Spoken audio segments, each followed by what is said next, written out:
আমার ভাইয়েরা শুনুন, কোন মানুষের যদি 3টা মেয়ে হয়, রাসূলুল্লাহ বলেছেন 3 মেয়ের পিতা যদি কেউ হয়, তাহলে ওই 3টা মেয়েকে যদি যত্ন করে, ভালোবাসে, মহব্বত করে, দ্বীন শিখায়, আদব শিখায়, আর তাদেরকে যদি সৎপাত্রস্থ করতে পারে, কিয়ামতের দিন আমি মুহাম্মদ সাল্লাল্লাহু আলাইহি সাল্লাম আর ওই 3 কন্যার পিতা বেহেশতে এক জায়গায় থাকবো।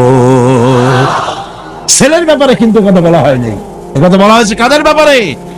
মেয়েদের ব্যাপারে। মা বোনেরা, আমি বিশ্বাস করি আপনারা যদি জানতেন, পৃথিবীর মুসলিম মহিলারা যদি জানতেন ইসলাম তাকে কি অধিকার দিয়েছে, তাহলে সব রকমের নারী পক্ষ, নারী অধিকার আন্দোলন, এই হাবিজাবি আন্দোলনের বুকে লাঠি মেরে সব মেয়ে লোক রাস্তায় নেমে মিছিল করতে গভর্নমেন্টের বিরুদ্ধে, যে কোরআন আমাদের যে অধিকার দিয়েছে, রাসূল যে অধিকার দিয়েছে, সেই অধিকার ফিরিয়ে দাও।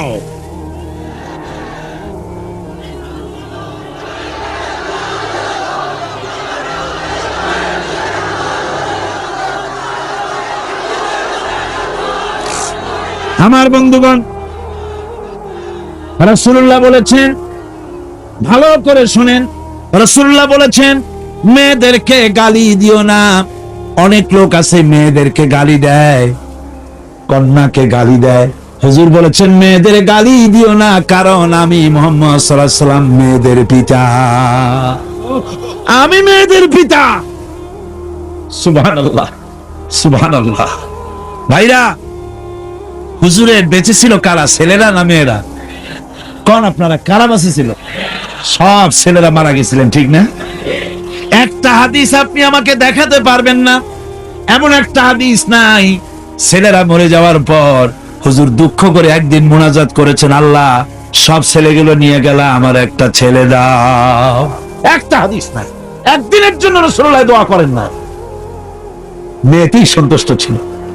মেয়ের কথা হুজুর বলেছেন, মেয়ের কথা বলেছেন, যখন তোমরা বাইরে যাবা, বিদেশে যাবা, বাজারে যাবা, কিছু না কিছু উপহার নিয়ে আসবা বাড়ি, আর উপহার এনে আগে দেবা মেয়েকে। সুবহানাল্লাহ কর। আগে কারে? মেয়েকে। সেই মেয়েরা আজ সমাজের সবচাইতে বেশি অবহেলিত, ঠিক কিনা কর? মেয়েটা একটু বড় হলেই আর একটা ছেলে যখন জন্মগ্রহণ করে, তখন এই ছেলেটারে কোলে নিতে নিতে ওর কাম সারা হয়ে যায়। তারপর বাড়িতে ভালো রান্না বান্না হলে ছেলের কিসমতে মুরগির কলিজা, মুরগির ভালো ভালো অংশ, মাছের মাথা, সব ছেলের, মেয়ের কিসমতে হয় না। কথা ঠিক কিনা? ঠিক কিনা?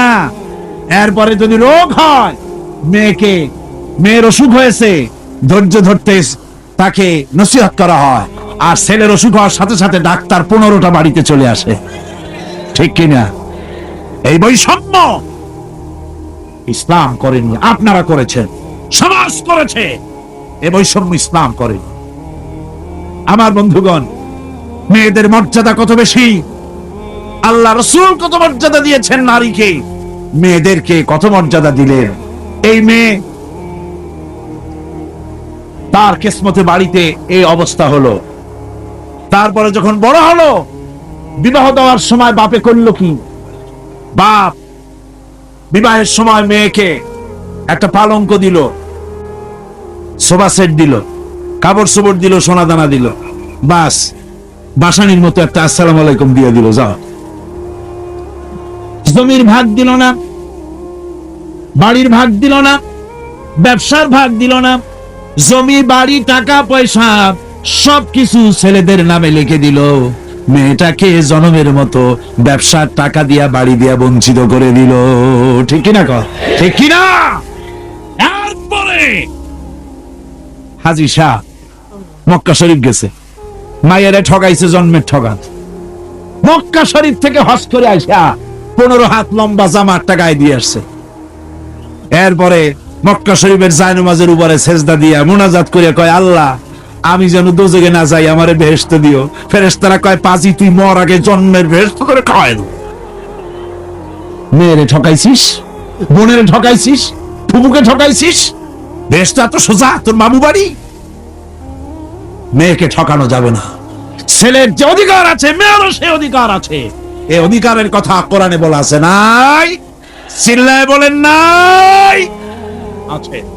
মেয়ের অধিকার আদায় করেন, আপনার ধানি জমি থেকে তার অংশ দিবেন, আপনার বাড়ির জমিন থেকে অংশ দিবেন, আপনার ব্যবসার টাকার অংশ দিবেন। ছেলেও আপনার, মেয়েও আপনার। আপনার নামাজ, রোজা, হজ, যাকাত, তাহাজ্জুদ কাজে লাগবে না যদি মেয়েকে ঠকান। ইসলাম নারীকে অধিকার দিয়েছে। এই মেয়ে কদিন পরে আর একজনের বউ হয়ে গেল। বিবাহের সময় দেখেন অধিকার কার বেশি? সুবহানাল্লাহ কর। আমি বলি সারা পৃথিবী সমস্ত মানুষ যদি তাদের কলিজাটা ছিঁড়া রাসূলুল্লাহর পায়ের উপরে দিয়ে দিত, রাসূলুল্লাহ ঋণ শোধ হতো না। এ পৃথিবীর মানুষের অধিকার তিনি দিচ্ছেন। নারীর কোনো সম্মান নাই। যেই যুগে মেয়ে হয়েছে শোনা মাত্র গলাটা টিপে বেরিয়ে ফেলাই দিত। আল্লাহ কোরআন শরীফে বলছেন, বিআইয়ি যামবিন কুতিলাত, কোন অপরাধে মেয়েগুলির মেরে ফেলতেছ? অপরাধটা করছি, এই মেয়ে মেরে ফেলতেছে। ওই যে হাদিস শরীফে একটা লোক গিয়ে কাঁদতেছিল মুসলমান হওয়ার পরও। হুজুর কয় কান্দো কেন? কই যে আমার গুনাহ কি মাফ হয়েছে? হুজুর বলেন হ্যাঁ মাফ হয়ে গেছে, কলেমা পড়ছে মাফ হয়ে গেছে। কয় যে হুজুর আমি তো মারাত্মক গুনাহ করছি। বলে কি? বলে আমার একটা মেয়ে, সেই মেয়েটাকে নিয়ে আমি, ঘটনা লম্বা, আমি সংক্ষেপে বলতেছি, মেয়েটাকে ফাঁকি দিয়া তারে আমি মারবো, বুঝতে দেই নাই আমার বউরে। বললাম চলো বেড়াইতে যাই। মেয়েটা আমার সাথে সাজাই দিয়েছে তার মা, বেড়াতে নিয়ে যাবো এই কথা মনে করে। মেয়েটা কদ্দূর যায়, আবার আব্বা আব্বা বলে আমার দিকে ফিরে আসে, আবার পিছনে থাকে, আবার আব্বা আব্বা বলে জড়ায় ধরে। এইভাবে করতে করতে যখন নির্জন এলাকায় গেলাম, আমি পাহাড়ের পাশে গর্ত খোঁড়া আরম্ভ করলাম। গর্ত খুঁজি আর মাটি ছিটে এসে আমার দাড়িতে লাগে। বাচ্চা মেয়েটা আমার কাছে এসে দাড়ি দিয়ে ধুল ঝাড়ায় দেয়। কয় আব্বা তোমার দাড়িতে ধুল লাগতেছে, তুমি এই কষ্ট করতেছো কেন? মেয়ে তো বোঝে না যে আমি তার জন্য কবর খুঁজতেছি। কবরটা খোঁড়া হয়ে যাওয়ার পর মেয়েটারে বান্ধা শুরু করলাম। মেয়ে এখন কাঁদতেছে, বাবা আমার বান্ধো কেন? আমি তারে বাঁধা জোরে ওর মধ্যে নিক্ষেপ করে দিলাম। মেয়েটা গর্তের মধ্যে বসে চিৎকার করে বলছে, আব্বা তুমি আমারে বাঁচতে দাও, আমি তোমারে বাপ বলে সমাজে হেয় করব না, আমি ভিক্ষা করে খাবো, আমারে বাইরো না। লোকটি বলছি ইয়া রাসূলুল্লাহ, আমার মনে দরদ আসলো না।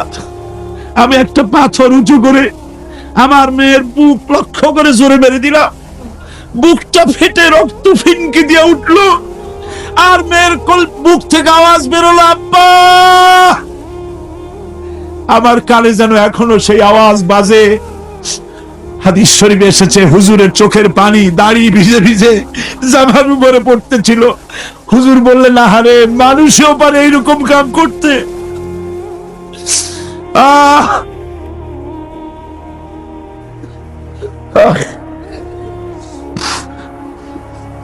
পৃথিবীতে নারীর যখন কোনো সম্মান ছিল না, মর্যাদা ছিল না, সেই সময় আমার রাসূল, আমার বিশ্বনবী নারীদেরকে সম্মানের হাত ধরে গর্তের ভিতর থেকে উঠায়া রানীর সিংহাসনে বসায় দিলেন।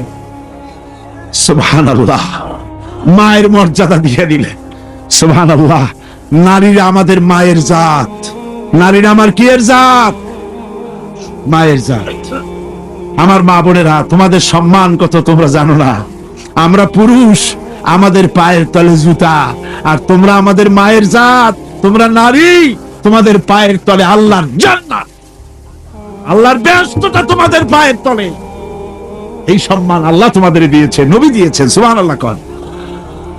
ভাইরা আমার, অধিকার ইসলাম দিয়েছে। বিবাহ যখন হয়, এই বিবাহের সময় এজেন্ট আনতে হয়। আর বিবাহ হচ্ছে বিবাহ বৈঠক। এজেন্ট আনার জন্য ওই যে কি জানি কয়, ম্যারেজ রেজিস্ট্রার বা মৌলবি সাহেব, কার অনুমতি আগে নেয়? বলেন কার অনুমতি? তাহলে অধিকার ইসলাম পুরুষে দিল না মেয়ে লোকে দিল? আগে মেয়ে লোকের কাছে যাও, মেয়েটাকে জিজ্ঞেস করো সেই বিবাহে রাজি আছে কিনা। সুবহানাল্লাহ পড়ে, এই বিবাহে রাজি আছে কিনা জিজ্ঞেস করো, তার অধিকারই বেশি। এরপরে এই বিবাহে করার ব্যাপারে কত বৈষম্য। আজ বিবাহ করতে গেলে যৌতুকের প্রথা এসেছে। রাসূলুল্লাহ যৌতুক দিয়েছিলেন, ওটা যৌতুক না, ওটা উপহার, ওটা হাদিয়া। রাসূলুল্লাহ তোহফা দিয়েছিলেন হুজুরের জামাই। সুবহানাল্লাহ, কি জামাই!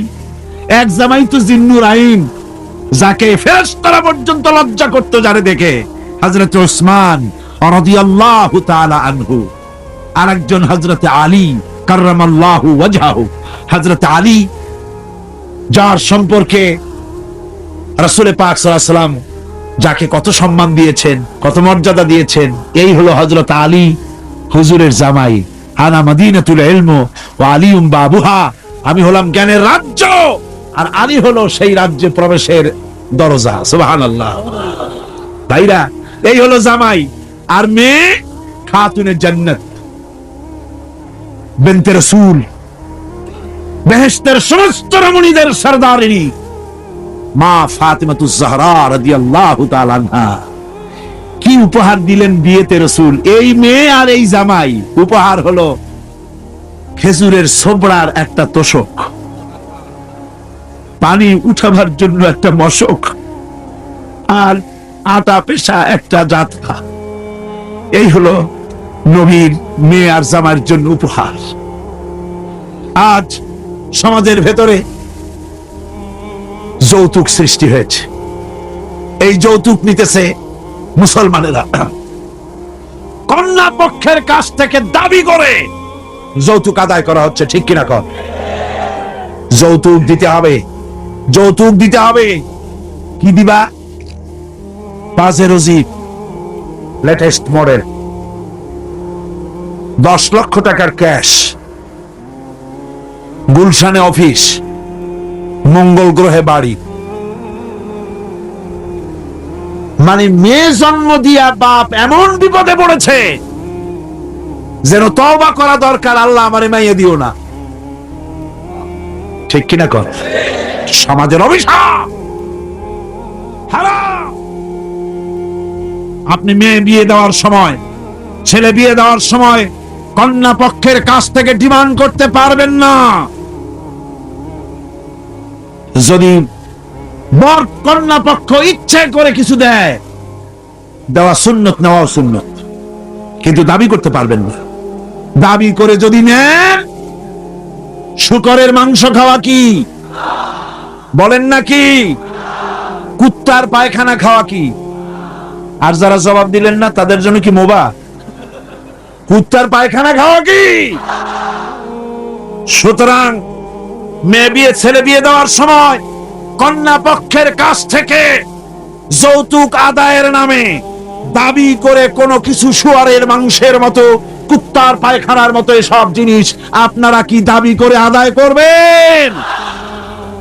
আমি আজকে দেখতে চাই যে সব পিতারা মাহফিলে এসেছেন, ছেলের বিয়ে আজও দেন নাই, সেই সব পিতারা কোরআনের মাহফিলে হাত তুলে শপথ করেন কুত্তার পায়খানা খাবেন না, শুয়ারের মাংস খাবেন না। হাত উঁচু করেন। ওই ছেলেরা, তুমি বাপ হইছো কবে? হাত নামাও। ছেলেরা না, শুধু পিতারা, ছেলের বাপেরা হাত উঁচু করো, আমি দেখবো। তা হোক, ছেলের বাপেরা হাত উঁচু করো, আমি দেখবো। আলহামদুলিল্লাহ, হাত নামান, কোন আলহামদুলিল্লাহ, আরো জোরে কোন আলহামদুলিল্লাহ। এবার তোমরা যারা হাত উঠাতে গিয়ে বেকুব হইছো, এইবার তোমরা জওয়ানেরা, তরুণেরা, ছাত্ররা, যুবকেরা, তোমরাও তো বিবাহ করবা। যারা বিবাহ করো নাই, বিয়ে করার সময় তোমার এই চিন্তা করা দরকার, টেলিভিশন, গাড়ি, ক্যাশ, সবকিছু চাইতে বেশি মূল্যবান তোমার স্ত্রী। ঠিক কিনা? ঠিক কিনা? সেই স্ত্রী হবে তোমার কাছে বেশি মূল্যবান। দাবি করে কিছু নিতে পারবা না। যদি শ্বশুর একটা ঘড়ি দেয়, চুমা খাইয়া হাতে লাগায় নিয়ে আসবা। যদি এক জোড়া জুতা দেয়, 14 গোষ্ঠীর কপাল মনে করে নিয়ে আসবা। শেরওয়ানে দিল, আলহামদুলিল্লাহ বলে গায়ে দিয়ে নিয়ে আসবা। তোমার তো তৃপ্তি হওয়া উচিত। আমার শ্বশুর, আমার শাশুড়ি, তার 18 বছর, 20 বছর, 22 বছরের কলিজা নিংড়ানো স্নেহকে উজাড় করে দিয়ে তার কলিজার টুকরা মেয়েটাকেই তো দিয়ে দিয়েছে আমাকে। এর থেকে টেলিভিশন বেশি, রেডিও বেশি, গাড়ি বেশি, বাড়ি বেশি? বিবাহ করবা মোহব্বত করে, নিজের টাকা দিয়া, বাপের টাকা দিয়া, সোনা দিয়া, দানা দিয়া, কসমেটিক্স দিয়ে, সুন্দর সুন্দর শাড়ি দিয়ে সাজাইয়া, রানীর মর্যাদা দিয়ে বাড়িতে এনে সম্মানের সাথে রাখবে। জীবনে খোটা দিবা না। বলি বড় দুঃখে, এই জন্য বলি আমার দেশে একটা যৌতুকের ঘড়ির জন্য, একটা যৌতুকের রেডিওর জন্য, 100 টাকার জন্য আমার দেশে স্বামীরা স্ত্রীকে গলা টিপে হত্যা করেছে। এরা মানুষ না জানোয়ার। সুতরাং যুবকেরা, বীর চট্টলার, বীর মুজাহিদ, তরুণ যুবক, তোমরা যারা বিয়ে করনি, ওয়াদা করো যৌতুক ছাড়াই বিবাহ করবে। কারা হাত উঁচু করে দেখাও।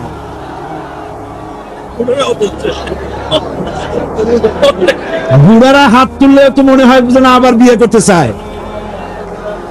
বুড়ারা না, জওয়ানেরা, জওয়ান বসো বসো বসো বসো।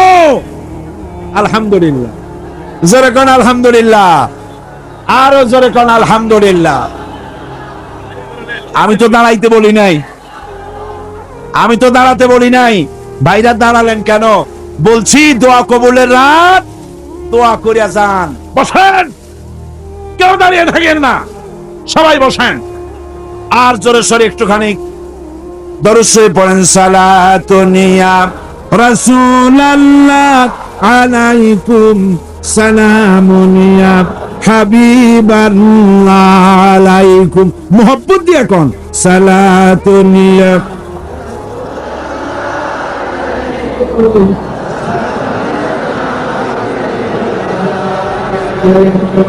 সালাতুনিয়া রাসূলুল্লাহ,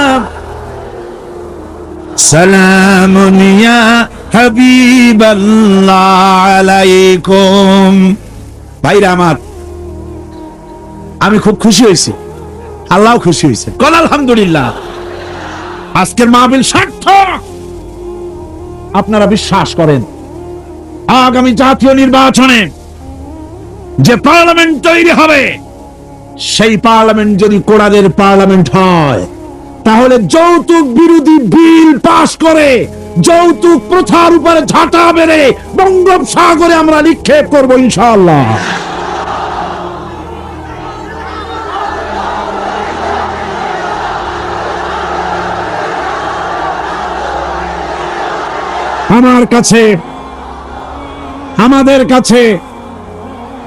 আমাদের কাছে অনেক সময়, থামুন, আমাদের কাছে অনেক সময় রিকশাওয়ালা, ঠেলাওয়ালা, কুলি, মজুর এসে দোয়া চায়, হুজুর একটু দোয়া করেন। কি দোয়া? 4-5টা মেয়ে বিয়ে দিতে পারি না। কেন? আমার কাছে ঘড়ি চায়, টেলিভিশন চায়। দুঃখে লজ্জায় অস্থির হয়ে যায়। আহারে, লোকটা ঠেলা গাড়ি চালায়, রিকশা চালায়, ওর কাছে চায় টেলিভিশন আর ঘড়ি। ওটা কি মানুষ? কুত্তার চাইতেও নিকৃষ্ট। এই যৌতুক প্রথা যদি বন্ধ হয়ে যায়, জেনা কমে যাবে, বিবাহ সহজ হয়ে যাবে। ঠিক কিনা গণ? বিবাহ সহজ হয়ে যাবে। ভাইরা আমার, এরপরে বিবাহ হয়ে গেল, স্বামী স্ত্রীর ভিতরে মহব্বত হতে হবে। একটা জিনিস মাঝখানে আমি বলে নেই, সেটা হলো এই শাশুড়ি আর পুত্রবধূর ঝগড়া, সাপে নেউলে অবস্থা, একটা চিরন্তন অবস্থা। অবশ্য এগুলি চিত্তগঙ্গে নাই, আছে। শাশুড়ি মনে করে ছেলে যখন বিয়ে করলো, হায় রে হায়, এত কষ্ট করে ছেলেটারে মানুষ করলাম, পুরা ছেলেটারে দখল করে ফেলবো। আমি শাশুড়িরা যারা আসছেন আজকের মাহফিলে, শাশুড়িদের উদ্দেশ্যে বলি, নিজের মেয়ের হাজারো অপরাধ সহ্য হয়, পুত্রবধূর এক চুল পরিমাণ অপরাধ আপনার সহ্য হয় না। এটা ঠিক নয়। আপনি পুত্রবধূকে নিজের মেয়ের মতো দেখুন, আর পুত্রবধূরা তারাও নিজের শাশুড়িকে মায়ের মতো দেখুন। আর মনে মনে ভাবুন, চিরকাল আপনি পুত্রবধূ থাকবেন না, আপনিও শাশুড়ি হবেন। আপনার শাশুড়িকে যদি মায়ের মতো যত্ন আপনি করেন, তাহলে আপনার পুত্রবধূর কাছ থেকে আপনিও মায়ের যত্ন পাবেন। আর এই ঝগড়া যদি থাকে, সংসার কিছুতেই ভালো থাকতে পারে না। গেল শাশুড়ি পুত্রবধূ। এবার স্বামী স্ত্রী। স্বামী স্ত্রীর ভিতরে মহব্বত আল্লাহর এক নিয়ামত। কোন আলহামদুলিল্লাহ। হযরত আয়েশা সিদ্দিকা রাদিয়াল্লাহু তাআলা আনহা বলেছেন, রাসূলুল্লাহর ঘরের ভিতরে কোনো দৌলত ছিল না, কিন্তু ঘরটা মহব্বত দিয়ে ভরা ছিল। আমি গ্লাসে পানি পান করে গ্লাসটা যখন রেখে দিতাম, যেখানে আমি ঠোঁট লাগাইয়া পান করতাম, আমার নবী গ্লাসের সেই জায়গায় পা মুখ লাগাইয়া পানি পান করতেন। আমার দেশে বহুত স্বামী আছে, স্ত্রী বিয়ে করছে তো মনে করে যে আমি তো নওয়াবজাদা নসরুল্লাহ খান, আর বউ সারাদিন তুমি কাজ করবা। কেন সারাদিন বউ কাজ করবে? আপনি একটু কাপড়টা ধুইতে পারেন না? আপনি একটু তার থালা বালিটা ধোয়ার ব্যাপারে একটু সাহায্য করতে পারেন না? আপনি একটু তরকারি কোটার ব্যাপারে যেটা আপনি পারেন একটু সাহায্য করতে পারেন না? ঘরটা একটু আপনি গুছাইতে পারেন না? আপনি কোন বড় লাটের বড় লাট? এবার শুনুন রাসূলুল্লাহর আচরণ। হযরত আয়েশা বলেছেন, আল্লাহর নবী দিনের কাজ করে যখন ঘরে ক্লান্ত শ্রান্ত হয়ে ফিরেছেন, এসে দেখেছেন আমার রান্না তখনও শেষ হয় নাই। নবীজি ক্ষুধার্ত ছিলেন, ক্লান্ত ছিলেন, আমার রান্না তখনও হয় নাই দেখে নবীজির চক্ষু লাল হয় নাই, ভুরু কুঞ্চিত করেন নাই, বিরক্তির ভাব দেখান নাই, ভর্ৎসনা করেন নাই, বরং আমার পাশে বসে তরকারি কুটে অথবা রুটি সেকে আমাকে সাহায্য করেছে। এই ছিল আমার রাসূল। নারীদের প্রতি সহনশীল হও, নারীদেরকে সম্মান করো। চট্টগ্রামের তরুণ যুবকদের বলি, কলেজ বিশ্ববিদ্যালয় হাই স্কুল মেয়েদের যখন ছুটি হয়, নির্লজ্জের মতো কলেজের গেটে মহিলা স্কুলের সামনে দাঁড়ায় থাকো কেন? ঠিক কিনা কর? তোমাদের জ্বালায় মেয়েরা নিরাপদে হাঁটতে পারে না। তুমি মেয়ের রক্ষে যখন দেখো পরের একটা মেয়ে, তুমি ভাবতে পারো না এটা আমার মা, এটা আমার বোন? এইরকম চোখে দেখো। নারীকে সম্মান করো। মহিলা স্কুল মহিলা কলেজের সামনে ভিড় করো না, তাদের সহজে যাতায়াত করতে দাও। এটাই ইসলাম বলে। বউকে সাহায্য করো, স্ত্রীকে সম্মান করো, মর্যাদা দাও, সমান অধিকার। তবে এক জায়গায় স্বামীর অধিকার একটু বেশি। সেটা কোথায়? তিরমিজি শরীফের হাদিসে এসেছে, একবার আল্লাহর নবী এক পাহাড়িয়া এলাকা থেকে যাচ্ছিলেন, জঙ্গলের এক উট এসে নবীজির পায়ের উপরে সেজদায় পড়ে গেল, পায়ের উপরে চুমো খেলো। সাহাবায়ে কেরাম বললেন, ইয়া রাসূলুল্লাহি, পাহাড়ের উট হুজুরের পায়ে সেজদা দিয়া ধন্য হয়ে গেল। হুজুর যদি অনুমতি দিতেন, আমরাও হুজুরের কদমে সেজদা দিয়া ধন্য হয়ে যেতাম। নবীজি বলেন, মানুষ মানুষকে সেজদা করা হারাম। আমি যদি মানুষ মানুষকে সেজদা করার জন্য যদি পারমিশন দিতাম, তাহলে দুনিয়ার সমস্ত স্ত্রীদেরকে বলতাম তারা যেন তার স্বামীর সেজদা দেয়। স্বামীর মর্যাদা এখানে বেশি। রাসূলুল্লাহ আরো বলেছেন, কোন স্ত্রীর মউত হয় যদি এমন অবস্থায় যে তার স্বামী তার প্রতি খুশি ছিলেন, আল্লাহ রাসূল বলেছেন মেয়ে লোকটি সোজা আল্লাহর জান্নাতে চলে যাবে। স্বামীর মর্যাদা এখানে বেশি। স্বামীকে লক্ষ্য রাখতে হবে, উভয়ের অধিকারের প্রতি যত্নশীল হতে হবে। এরপরে যখন সে মা হয়ে গেল, আমার বন্ধুগণ, নারী যখন মা হয়ে গেল, মর্যাদা তখন তার এত বেড়ে গেল। রাসূলের কাছে প্রশ্ন হলো, হুজুর খেদমত করব কার? হুজুর বলেন, তোমার মায়ের, তারপরে কার? তোমার মায়ের, তারপরে কার? তোমার মায়ের, তারপরে কার? তোমার পিতার। পিতার চাইতে মায়ের মর্যাদা কয় গুণ হলো? 3 গুণ হয়ে গেল। রাসূলুল্লাহ 3 গুণ বাড়ায় দিলেন।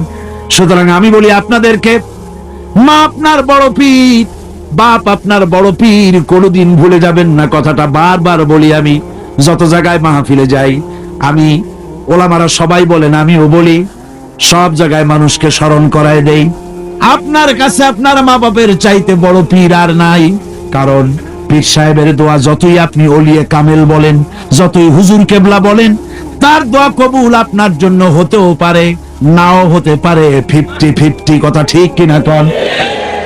কিন্তু রাসূলুল্লাহ গ্যারান্টি দিয়েছেন 3 জনের দোয়া অবশ্যই কবুল হয়ে যাবে। তার ভিতরে একজন হলো মাজলুম, যদি দোয়া করে কবুল হবে। একজন হলো মুসাফির, দোয়া কবুল হবে।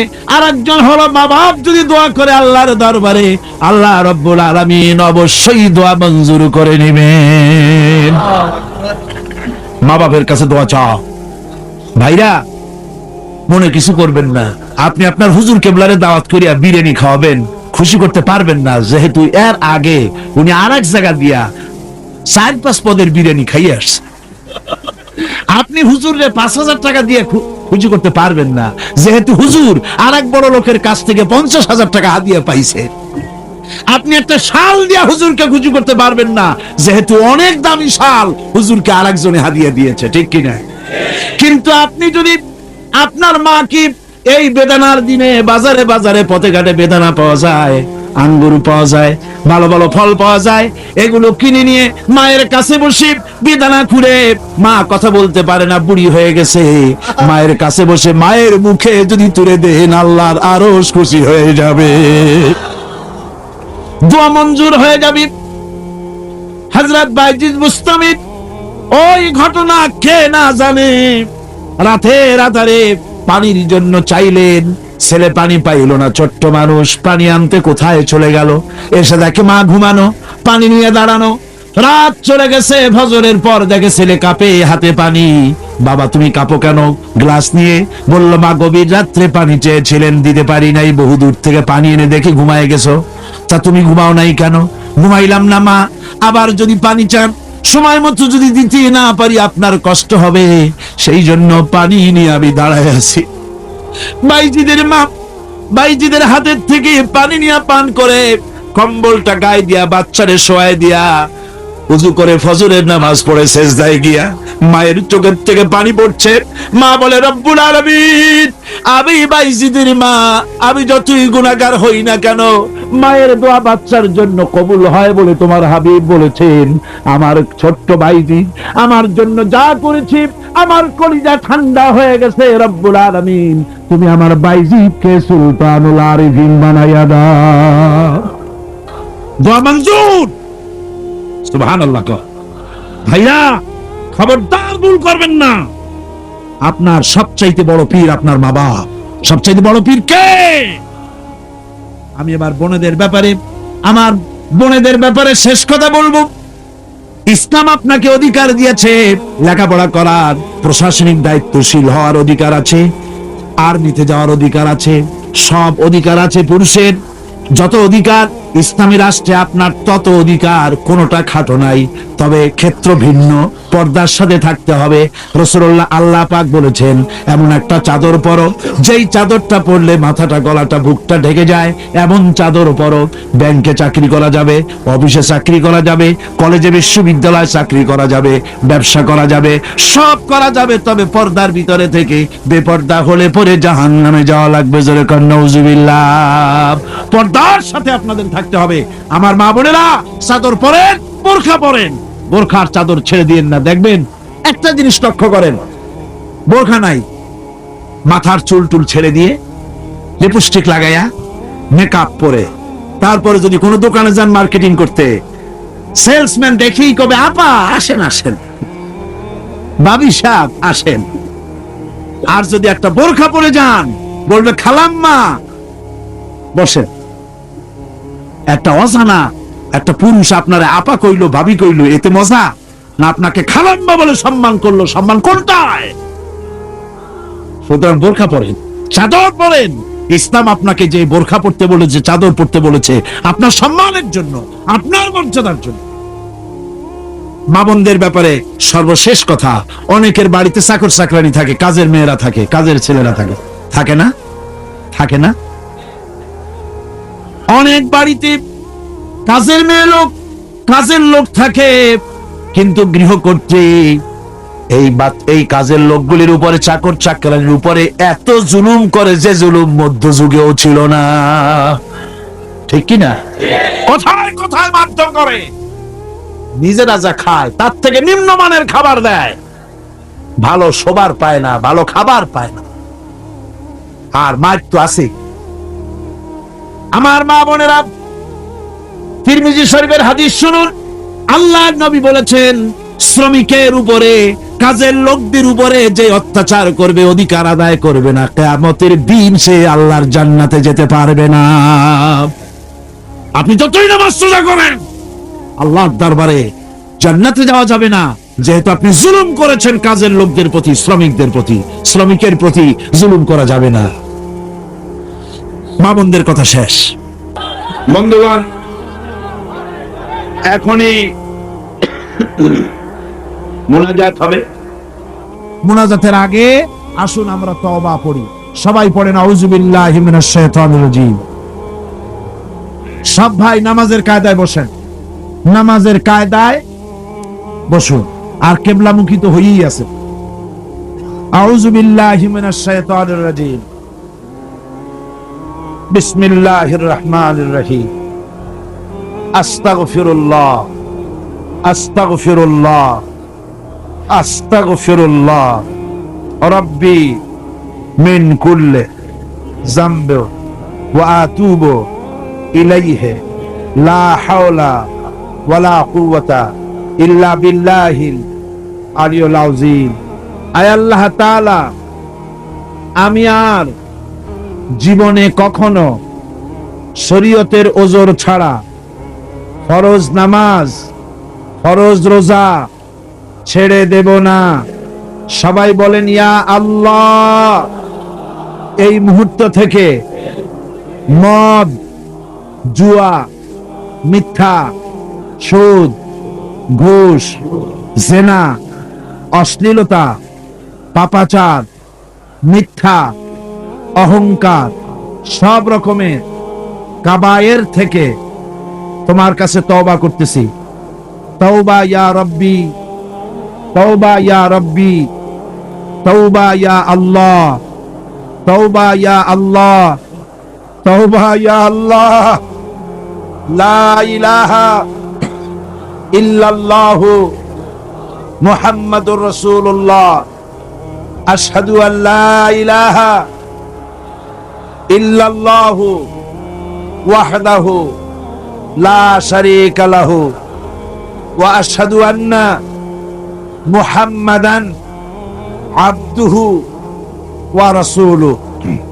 আল্লাহুম্মা আমিন। রব্বানা যালামনা আনফুসানা ওয়া ইন লাম তাগফির লানা ওয়া তারহামনা লানাকুনান্না মিনাল খাসিরিন। ربنا ظلمنا أنفسنا وإن لم تغفر لنا وترحمنا لنكونن من الخاسرين. ربنا لا تزغ قلوبنا بعد إذ هديتنا وهب لنا من لدنك رحمة إنك أنت الوهاب. রব্বুল আলামিন 5 দিন ব্যাপী কোরআন শরীফের তাফসীরের মাহফিলের আজকের এই শেষ দিনে, গভীর রজনীতে কোরআনে কারীম সামনে নিয়া লক্ষ লক্ষ পুরুষ আর নারী একত্রিত হয়ে গুনার বোঝা মাথায় নিয়ে তোমার দরবারে হাত উঠাইছি। রব্বুল আলামিন, এই 5 দিনে আলোচনা করতে গিয়ে আমি মানুষ, বলার মধ্যে যদি কোনো ভুল করে থাকি আমি বিনীতভাবে তোমার কাছে মাপ চাই। আয় আল্লাহ, তোমার বান্দাদের দিল থেকে, স্মৃতি থেকে সে ভুল কথাগুলি মিটাইয়া দাও। আর হক কথা যা বলেছি আল্লাহ, তেলাওয়াত হয়েছে, দরুদ ও সালাম হয়েছে, আলোচনা হয়েছে, জিকির আজগার হয়েছে, সওয়াবটুকুন জনাবে মুহাম্মদুর রাসূলুল্লাহ সাল্লাল্লাহু আলাইহি ওয়াসাল্লামের রূহ মুবারকে পৌঁছায়া দাও। রব্বুল আলামিন, আদম আলাইহিস সালাম থেকে নিয়ে আজ পর্যন্ত পৃথিবীর মাটির নিচে যত মুমিন মুমিনাত শুয়ে আছে আল্লাহ সকলকে তুমি মাফ করে দাও। রব্বুল আলামিন, এই মুহূর্তে মনে পড়ে গেল আমাদের বাপজানের কথা, আম্মাজানের কথা মনে পড়ে গেল। রব্বুল আলামিন, আমরা আমাদের জনম দুঃখিনী মা যাদের হারায়া গেছে আল্লাহ, একটা অক্ষর মা আর সারা দুনিয়ার মধু এই একটা অক্ষরের ভিতরে, ওই মা যার বিদায় হয়ে গেছে আল্লাহ, কবরটারে বেহেশতের বাগান বানাইয়া দাও। মায়ের বুকে চড়ে মায়ের দুধগুলো চুচে চুচে খেয়ে মাকে কষ্ট দিয়েছি। পৌষ মাসে মাঘ মাসে প্রস্রাব করে দিয়েছি, ভিজা জায়গায় মা নিজে শুয়ে কলিজার টুকরা সন্তানটাকে বুকের উপরে নিয়ে সারাটা রাত কাটাইয়া দিয়েছে। নিজে না খায়া ছেলের মুখে খাবার দিয়েছে। কান্না শুনলে পরে হাজারো কাজ ফালাইয়া রাখা বাচ্চাকে কোলে নিয়ে শত চুমা দিয়া কান্না মুখে হাসি ফুটাইল যে মা। আল্লাহ, ওই মা যার বিদায় হয়ে গেছে আল্লাহ, কবরটারে বেহেশত বানাইয়া দাও। এবার সকলে আকাশের দিকে দুটি হাত উঁচু করে দেন, আল্লাহর ডাকেন, আল্লাহর ডাকেন, কান্দেন বাইরা কান্দেন। আর কানবেন কবে? আজই তো কান্দার দিন।